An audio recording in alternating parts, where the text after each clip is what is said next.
I watched Doctor Who The Robot Revolution, and I have some thoughts.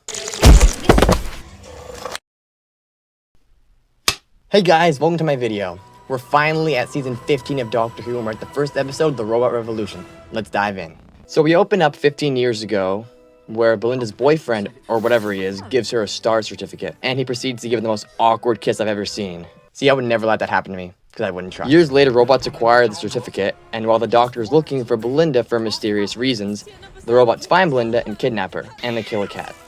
Monsters. Hello, Mrs. Flood. Who is she?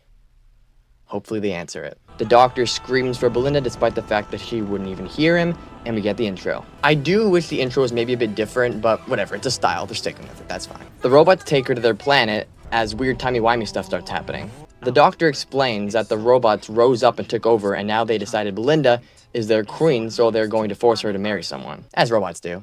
So the Doctor and the others fight back. The Doctor promises to take his friend to the stars. Now she's dead. Okay. Belinda starts helping people, and the Doctor ponders why Belinda looks identical to her ancestor.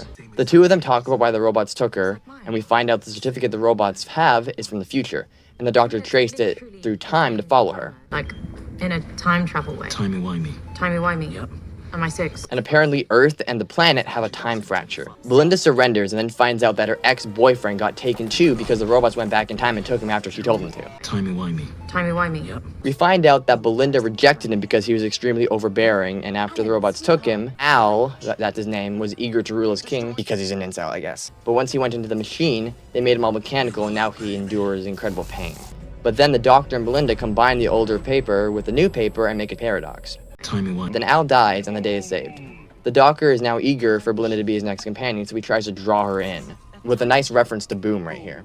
But he points out that the Doctor is trying to entice her, and that he's super sketchy and that Sasha died trying to travel with him. So she asks him to take her home. He reluctantly agrees, but oh no, something's happening, so they need to take the long way around. The mystery continues to unfold. So what are the positives? Well, I actually do enjoy the comedy. I think that's quite funny. Russell's pretty good at writing that. Even the acting, I'd say, is definitely good. I really like the scene where the Doctor is talking through the 9th word thing. We love that kind of stuff out of Doctor Who.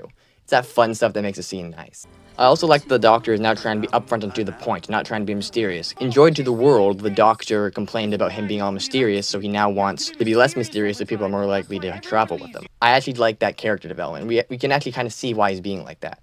Belinda's character is also nice. She has a sort of warmth energy to her, but she also questions things, and she is kind to people and has skills. I like the scene where she quickly relocates a guy's arm. I really like the ending, especially how the Doctor reacts to Belinda's call out. You can really see how desperate the Doctor is for a companion in this scene, especially the way he reacts to being called out about Sasha.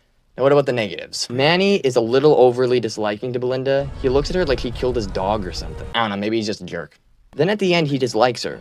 I thought they were going to do something with him, but they really don't, and the Doctor makes it seem like there's going to be a character arc, but he kind of just changes. And Sasha dying doesn't really make me feel a whole lot, because it's a bit rushed and we've only just met her. No joke, I was literally watching the scene and my dad popped in, and after the Doctor says, "It's a date," he turned over to me and said, "She's gonna die." 10 seconds later, he's dead. And it's all dramatic. And I don't really feel anything when the planet is named after her. Also, Al is just a walking stereotype, especially in the flashback. It's like a game, with robots and cities and lasers. And you're saying this is mine? I can make up the rules and win. Oh, give it to me. When we're married, I really don't think you should wear clothes that tight anymore. Plus, no more texting after 8 p.m. All you ever did was correct me. And tut. And huff. And roll your eyes. And tell me off. Your mind subsumed within mine. Planet of the incels. Come on, it feels really on the nose. The Doctor and Belinda also don't seem to care that Al is dead. They literally joke about him being reduced to cells and being scooped up. That doesn't really make sense in context to the character of the Doctor, considering how sympathetic he was being literally minutes prior. Alan, I can help you. I can separate the by Alan. The episode itself was very rushed too. It wasn't the best season opener. I've heard some reviews say that it doesn't need to be, but think about the 11th Hour, Rose, Smith and Jones, Partners in Crime, The Impossible Astronaut. Just because it's a season opener doesn't mean it can't be really good, so that's not really a good excuse in my opinion. And while I do like Ncuti Gatwa's performance, at least to me, it seems like they haven't figured out who this Doctor is yet. There hasn't really been a moment that encapsulates who the Doctor is and makes me go, yeah, This is the 15th Doctor. Again, this whole episode is kind of just by the numbers. I mean, come on, if my dad was able to predict what's going to happen by just walking in, that's a sign that the episode's maybe a little bit too mechanical.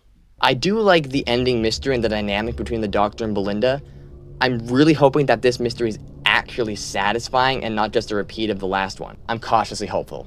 I'm also curious to who told the Doctor about Belinda. We know it's a he, so maybe it's himself explaining why he couldn't say who it was and that the timelines were going interesting. So overall, I'd say I mostly liked this episode. It wasn't really amazing, though I'm expecting better ones as the season goes on, but this one I'd rate probably a 5 out of 10. I still have hope that the rest of the season can be decent. The lineup of episodes is actually quite interesting, especially The Well. That one I'm particularly interested in. The story in the engine also seems relatively interesting. The other ones, I don't see being amazing, but I could be wrong. Now, if you disagree, let me know in the comments, and please be civil. God bless.